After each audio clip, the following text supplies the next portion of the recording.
3. Assalamualaikum.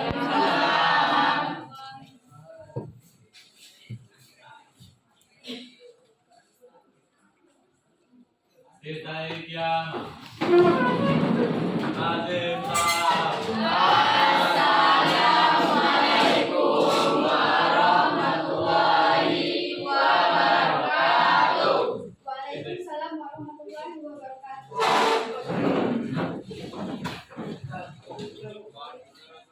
Baiklah, Ibu akan memperkenalkan nama Ibu. Nama Ibu Agni Perlita, alamat Ibu Desa Semundang. Ibu merupakan guru baru di Mans 1 Muko-Muko ini yang mengajar mata pelajaran fikih. Apakah ada yang ingin ditanyakan lagi? Tidak. Ya. Kita langsung saja ke pembahasan materi. Di kelas 12 semester 1 ini kita akan membahas mengenai usul fikih. Ada yang pernah mendengar usul fikih kan?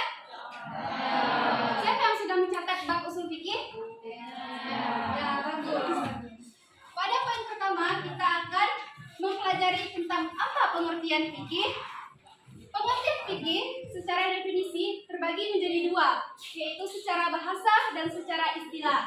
Dalam secara bahasa, fikih berasal dari kata kerja faqiha yafqahu yang artinya memahami secara mendalam, paham dan mengerti atau ahli. Nah, secara istilahnya, fikih yaitu hukum-hukum syara yang berkenaan dengan perbuatan manusia yang diambil dari dalil yang jelas dan terperinci. Sampai sini sudah paham? Paham. Jika sudah paham, maka kita akan lanjut ke poin yang selanjutnya, yaitu pengertian usul fikih. Usul fikih itu terdiri dari berapa kata? Ya, betul. Usul dan fikih terdiri dari 2 kata. Nah, apa pengertian dari kedua kata tersebut? Secara bahasa, dari usul dan fikih dulu. Secara bahasa ya. Usul berasal dari kata bahasa Arab yang merupakan bentuk jamak dari kata uslun yang artinya pokok, fondasi, dalil, atau hal yang menjadi dasar sesuatu berada di atasnya. Sedangkan fikih secara bahasa tadi sudah kita bahas berasal dari kata kerja faqiha yafqahu yang artinya memahami secara mendalam, paham dan mengerti. Adapun secara singkatnya, fikih juga bisa diartikan yaitu hukum-hukum yang berkenaan dengan perbuatan mukallaf dalam kehidupan sehari-hari. Seperti apa sih perbuatan mukallaf itu? Yaitu seperti kita sholat, berpuasa, zakat, dan lain sebagainya. Apakah di sini ada yang mau ditanyakan? Ada yang kurang mengerti? Bu, jadi pada ingatannya fikih, usul fikih itu tuh dikategorikan ibu tadi bilang kan hukum kan? Ya. Jadi hukum itu bukan ditentukan oleh mukallaf tadi ibu bilang kan? Ya, kayak hukum perbuatan seorang mukallaf. Ya. Mukallaf itu apa sih? Mukallaf itu adalah seorang muslim yang dikenai kewajiban atau perintah dan melarang atau jangan melanggar larangan agama karena telah dewasa, berakal dan telah mendengar seruan agama. Itulah seorang mukallaf. Kita semua di sini mukallaf. Ibu mukallaf dan kalian semua mukallaf karena kalian telah dewasa, berakal dan mendengar seruan agama. Secara istilahnya usul fikih yaitu ada 2. Yang pertama yaitu ilmu-ilmu yang mempelajari dasar atau jalan dalam proses pengambilan hukum dari dalil-dalil syar'i. Apa sih dalil-dalil syar'i itu? Terdiri dari berapa dalil-dalil syar'i itu? Yaitu terdiri dari 4. Al-Quran, hadis Nabi Muhammad SAW, qiyas dan ijma. Nah, kita ambil sebuah kasus atau contoh di mana nih kita tidak tahu apa jawaban dari kasus tersebut, yaitu seperti bagaimana sih hukum salat 5 waktu. Misal kita tidak tahu nih. Nah, dengan mengetahui apa jawaban dari pertanyaan tersebut, kita menggunakan usul fikih.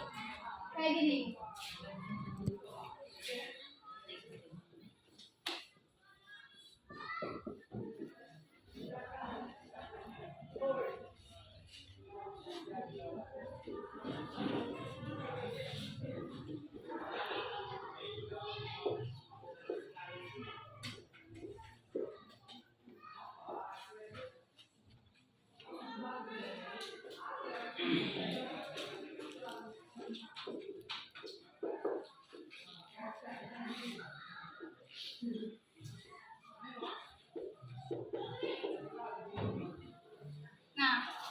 Contohnya tadi kan pertanyaannya bagaimana sih hukum salat 5 waktu. Nah, untuk menjawab pertanyaan itu, kita siapkan terlebih dahulu dalil. Apa dalil tadi? Yaitu Al-Quran, Qiyas, Ijma, Sunnah Nabi Muhammad SAW. Kita kaji dalil-dalil itu, kita telaah, kita teliti, sehingga sudah kita telaah teliti tadi, kita mendapatkan jawaban atau kesimpulan bahwa hukum salat 5 waktu adalah wajib. Nah, wajib inilah yang disebut fikih hukum. Sedangkan kita mengaji menelaah tadi, inilah yang disebut dengan kerja usul fikih. Dari dalil kerja usul fikih ke fikih. Apakah sudah paham? Sudah paham kan? Baik, kita masuk ke yang kedua, istilah usul fikih, yaitu kumpulan kaidah-kaidah tentang yang digunakan untuk hukum syara yang berkenaan dengan dalil-dalil terperinci. Contohnya ada kasus lagi. Bagaimana sih memakan daging babi ketika kita kondisi sangat lapar dan tidak ada makanan lain? Babi itu haram atau halal? Haram. Babi haram kan? Nah, bagaimana kalau kita sangat lapar dan tidak ada makanan lain? Siapa yang bisa menjawab? Tidak ada. Nah, maka ibu yang kamu jelaskan. Jelaskannya itu kan kumpulan kaidah-kaidah. Nah, dalil tadi kita pelajari, kita teliti tadi dengan cara tadi, yaitu pelajari, meneliti, sehingga kita mendapat kaidah, yaitu ada ruratu tubihu al-mahzurat, yaitu artinya diperbolehkan pada saat darurat diperbolehkan melakukan hal yang dilarang atau diharamkan. Nah, jadi kesimpulan makan daging babi ketika kita tidak ada makanan lain apa? Halal atau mubah secukupnya ya. Nah, inilah yang dinamakan kerja usul fikih. Sudah mengerti kan apa itu kerja usul fikih? Ada yang ingin ditanyakan? Saat makan itu kan ibu bilang tadi mubah gue. Enakan kayak mana tuh? Kalau kan mubah kan sabaran. Ternyata keenakan makannya tuh. Jadi kayak mana tuh? Tidak boleh. Kita makannya itu secukupnya saja untuk kita kenyang. Nah, ketika kita kenyang, kita harus mencari makanan lain. Tidak boleh berlarut-larut ke dalam makanan tersebut. Berarti bisa mengakibatkan itu punya haram ya? Iya, kita akan berdosa kalau kita melanjutkan. Oke, ada pertanyaan mengenai tentang istilah usul fikih ini? Sudah paham semuanya kan?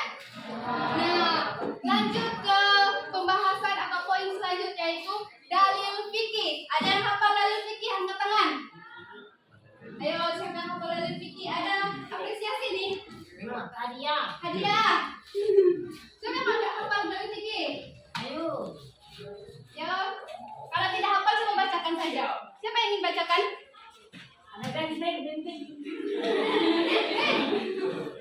Ayo. Siapa yang ingin bacakan?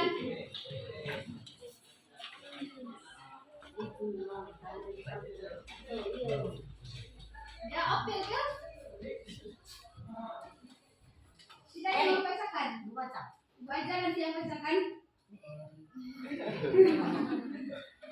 Dari kelas 3. Ayo nih. Tidak yang mau bacakan?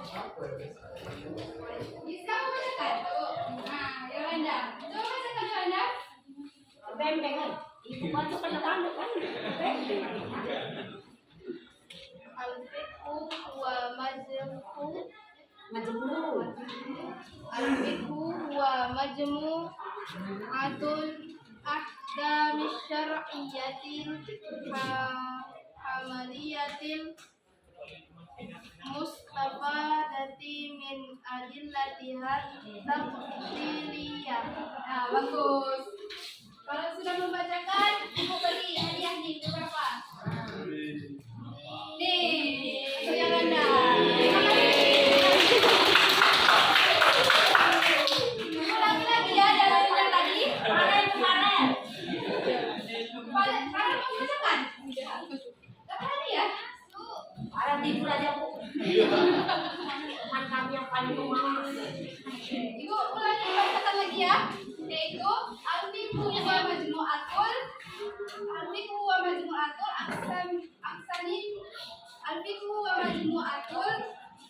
ahkami syar'iyyatil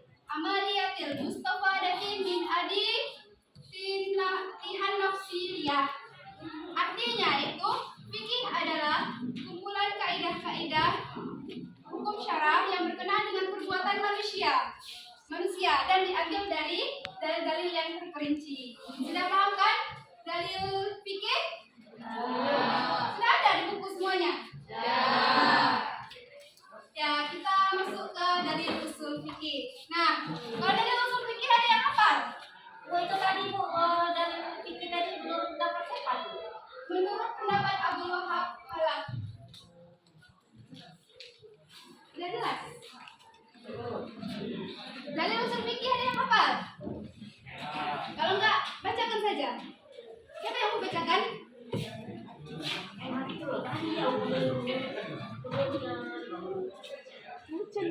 yang baca kan tak mungkin.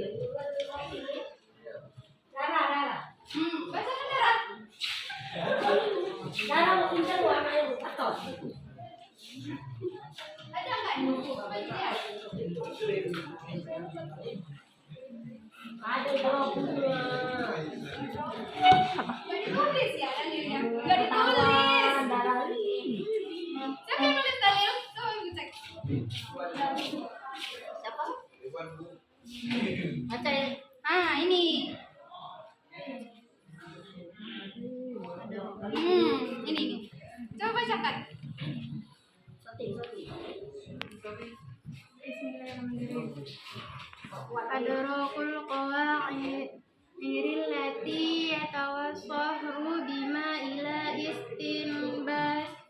istinbatil hukmi syar'iyyati min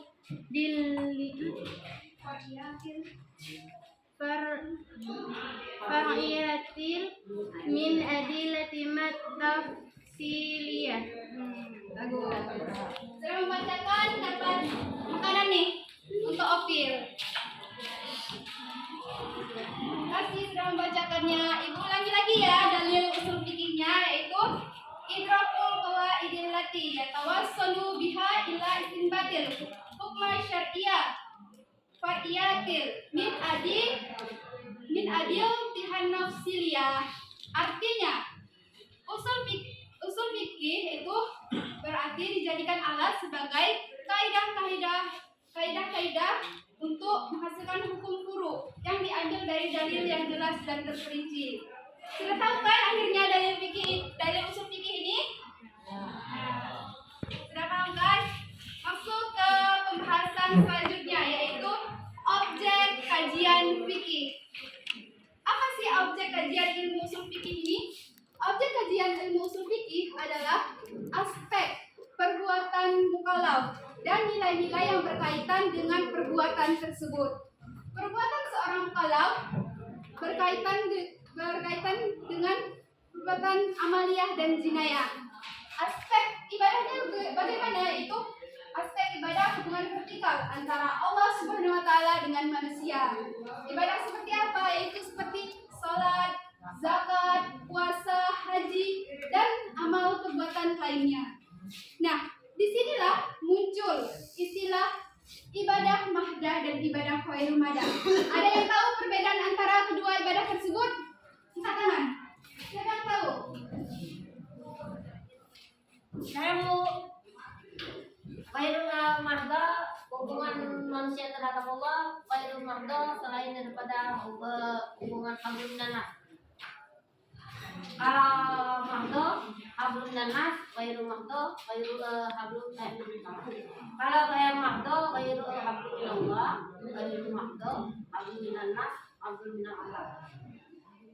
Ibu jelaskan lagi ya secara rincinya, yaitu ibadah mahdah yaitu ibadah yang ada rukun atau syarat yang ada di dalamnya, itu telah ditentukan hukum-hukum syarat dan pelaksanaannya dijelaskan dalam Al-Quran dan Al-Hadis. Apa contohnya? Salat, puasa, itu semua ada di dalam Al-Quran dan Al-Hadis. Sedangkan ibadah khairul mahdah yaitu ibadah yang tidak ada penjelasan secara rincinya. Di dalamnya cuma ada Al-Quran dan Al-Hadis yang mendorong kita agar kita berbuat baik, berkeinginan tinggi untuk melakukan amal kebaikan. Ibadah khairul mahdah ini yaitu ibadah yang dimana Nabi Muhammad tidak melarang kita dan Allah tidak mengharamkan ibadah tersebut. Apa contohnya? Siapa yang tahu? Ibadah khairul mahdah. Tolong menolong, jual beli, Tolong menolong, jual beli, berdiam diri di masjid untuk berdoa kepada Allah Subhanahu wa taala juga termasuk contohnya. Sudah paham kan objek kajian fikih ini? ya Bu. Ada pertanyaan lagi? Kemarin namanya. Pernah mau nanya? Apa? Enggak. Oke, kita masuk ke objek kajian usul fikih, yaitu terdiri dari 3. Yang pertama itu sumber-sumber hukum atau dalam bahasa Arabnya masalihul ahkam atau dalil-dalil syara. Dalam bahasa Arabnya al-adi lata asarwaiyah. Nah, apa saja sih yang masuk ke dalam itu sumber-sumber hukum tadi? Yang pertama yaitu sumber atau dalil-dalil yang disepakati. Apa saja dalil-dalil yang disepakati? Sudah itu sebutkan tadi. Dalil saja. Dalil-dalil yang disepakati para ulama. Ada 4, betul. Yaitu Al-Quran, Sunnah Nabi Muhammad SAW, ijma, qiyas. Nah, ini disepakati baik dari kalangan ulama aliran ini, baik aliran lainnya atau mazhab ini, mazhab itu. Semua sepakat bahwa 4 hukum ini sah untuk dijadikan sumber hukum.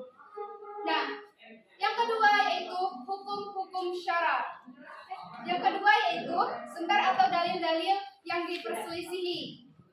Apa saja sih dalil-dalil yang diperselisihi itu? Yaitu ada istisad, masalah musalah, istinbat, al-qur, sat zariah dan lain sebagainya. Kenapa diperselisihi? Hasan bisa jawab? Kenapa diperselisihi? Karena perbedaan pendapat para ulama. Ada yang mengatakan bahwa istisad itu bisa dipakai, ada yang mengatakan istisad tidak bisa dipakai, ada yang menggunakan masalah musalah, ada yang tidak. Nah, inilah yang dijadikan dalil-dalil perselisihan atau diperdebatkan. Tanya yang bukan dibilangkan dalil yang diperdebatkan. Kok bisa diperdebatkan Bu? karena perbedaan pendapat. Kok bisa berbeda pendapat? Ya mungkin kepercayaan gitu ya, berbeda. Kayak dia mengikuti aliran, padahal mazhab Hambali dan Imam Syafi'i itu seperguruan tentu. Imam Syafi'i itu gurunya, tapi dia berbeda. Maimunah. Munah, nama saya Munah. Ya Ibu tadi bilang kan berbeda pendapat. Kok bisa berbeda pendapat saya bilang? Berbeda pendapat ya karena keinginannya Bu, keinginannya untuk ada ya membuat keinginannya untuk mungkin dia membuat usul fikih atau mengkaji dalil-dalilnya itu Bu, ketemunya yang lain. Munah. Ya benar. Jadi itu alasannya Bu. Iya. Tadi Ibu bilang sumber hukum itu ada 2, disepakati dan tidak disepakati. Iya. Nah yang jadi permasalahan ini kan yang tidak disepakati. Nah mengapa dia tidak disepakati? Kalau Al-Quran, Sunnah, Qiyas, Ijma kan tuh sudah Munah. sudah tingkat kevalitannya itu betul. Nah, kalau Al-Quran kan langsung turun dari Allah. Kalau Sunnah kan ucapan Nabi, apalagi yang tidak betul dari dalil tersebut. Sedangkan dalil-dalil seperti masalah musalah, istisam tadi kan dibuat oleh seorang ulama. Jadinya itu diperselisihi. Jadi pada intinya itu ya dalil diperselisihkan kalau tidak ada di dalam Al-Quran dan tidak ada di Sunnah. Ya, Ya, terima kasih. pasti main benar.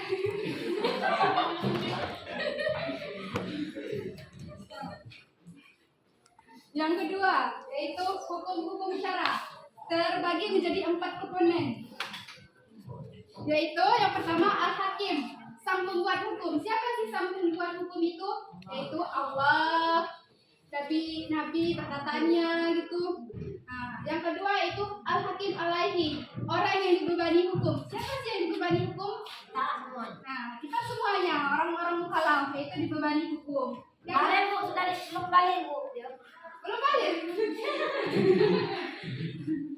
Kalian udah balik.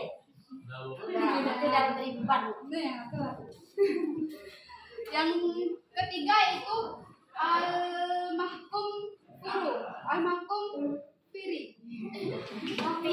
Fihi, ya, al-mahkum fihi yaitu perbuatan yang menjadi objek hukum. Perbuatan seperti apa? Ya, kita sholat tadi. Jika kita sholat itu sudah menjadi objek hukumnya, ya kan? Yang keempat yaitu al-hukum, hukum, ketentuan-ketentuan hukum syara. Hukum terbagi menjadi berapa? Ada yang tahu hukum terbagi menjadi berapa? 5. Ya, ada wajib, sunnah, mubah, makruh, dan haram. Nah, inilah hukum-hukum yang kita harus tahu untuk apa ya, untuk mendekatkan diri kepada Allah agar kita terhindar dari hukum yang haram. Nah, yang ketiga yaitu metode pengambilan hukum. Yang pertama yaitu ijtihad dan mujtahid. Siapa ya ijtihad? Ijtihad tadi itu orang yang melakukan pengkajian, menelaah, mempelajari dalil-dalil sehingga menghasilkan hukum. Itulah yang disebut ijtihad. Dan mujtahid itu sebutan orang yang melakukan ijtihad. Itulah ijtihad dan mujtahid. Ada yang ingin ditanyakan? Sudah jelas? Baru. Nah, yang kedua yaitu hukum syara. Hukum syara tadi kan kita sudah tahu. Yang ketiga yaitu dalil sumber hukum yang diperdebatkan, yaitu apakah tadi kan perbedaan pendapat, apakah ada dalil ini akan menghapus dalil A atau akan menghapus dalil B, atau bisa dikompromikan, atau kita cari saja tingkat kevalidannya, mana yang lebih valid, mana yang lebih asli. Sumber-sumber kayak mazhab Imam Syafi'i apakah asli gitu. Jika asli maka kita akan ikuti arahannya, dan jika itu tingkat kevalidannya lemah maka kita tinggalkan. Nah, inilah disebut objek kajian usul fikih. Sudah mengerti kan? Kita sudah semua membahas ini jadinya. Untuk sebelum penutupan, apakah ada yang kurang jelas dari pembahasan Ibu tadi? Ada yang ingin bertanya?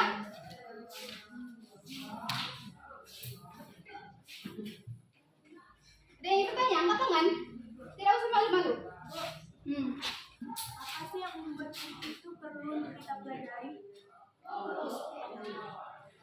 Fikih perlu untuk kita pelajari karena pada zaman ini masalah semakin banyak, problematika semakin banyak, sedangkan dalil-dalil itu terbatas. Nah, kita belajar usul fikih itu masalah kalau pada zaman Nabi dan sekarang kan berbeda. Pada zaman Nabi itu orang-orang bertanya langsung pada Nabi jika ada masalah kan, atau bagaimana sih hukum salat? Nah, langsung bertanya kepada Nabi. Sedangkan sekarang tidak, para ulama.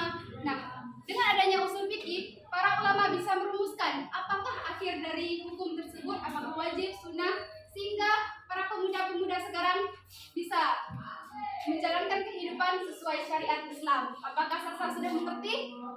Di pada kitabnya belajar fikih itu sangat penting ya, Bu. Sangat penting agar kita tidak terjerumus ke pergaulan atau hal-hal yang negatif gitu, salah hukum gitu. Ada lagi yang bertanya? Ya, silakan. Berapa pengaruh usul fikih bagi kehidupan di zaman sekarang ini? Pengaruhnya yaitu Ibu beri contoh langsung ya. Pada zaman sekarang itu seperti pada bidang kesehatan, yaitu kayak pemindahan organ dalam tubuh. Nah, pada zaman dulu kan tidak ada, pada zaman Nabi kayak pemindahan organ atau apa dalam bidang kesehatan. Nah, pada zaman sekarang kan ada kayak pemindahan hati bagi orang yang punya penyakit hati kepada anaknya. Nah, dengan belajar usul fikih, apakah kita tahu bahwa melakukan hal tersebut diperbolehkan atau dilarang? Gitu. Ada pertanyaan lagi? Nah, apa manfaat mempelajari usul fikih bagi kehidupan manusia? Ya, manfaatnya itu Ibu jelaskan. Yang pertama, kita mengetahui dari mana berasal sumber hukum tersebut. Dari mana sih wajib itu berasal? Nah, itu. Yang kedua yaitu kita tahu keaslian sumber hukum tersebut. Ada yang mengatakan bahwa makan berdiri itu boleh atau wajib. Nah, kita tidak tahu apa kebenarannya. Dengan mempelajari usul fikih, kebenarannya. Yang ketiga yaitu kita bisa memecahkan masalah-masalah yang ada pada masa sekarang ini. Yang jelaskan tadi. Sudah mengerti?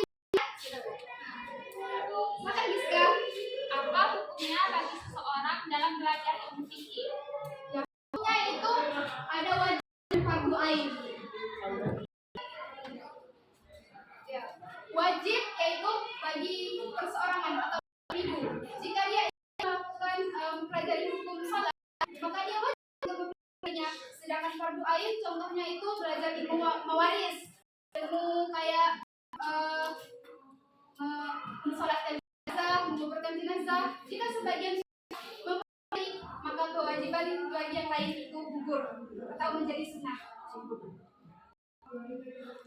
Kesimpulan dari usul fikih ini, materi usul fikih ini itu kita wajib belajar mengenai usul fikih dikarenakan sangat penting bagi kehidupan pada masa sekarang maupun masa yang akan datang.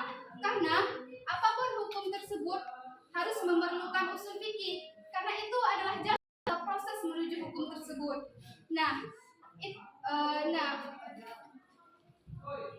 Kita pun jika seseorang itu tahu fikih tetapi tidak mengenal usul fikih. Itulah kesimpulan dari materi usul fikih. Ya, Ibu rasa cukup sampai di sini pembahasan yang Ibu jelaskan. Jika ada kurang Ibu mohon maaf. Ibu tutup dengan membaca hamdalah. Alhamdulillahirabbil alamin. Saya Yaman.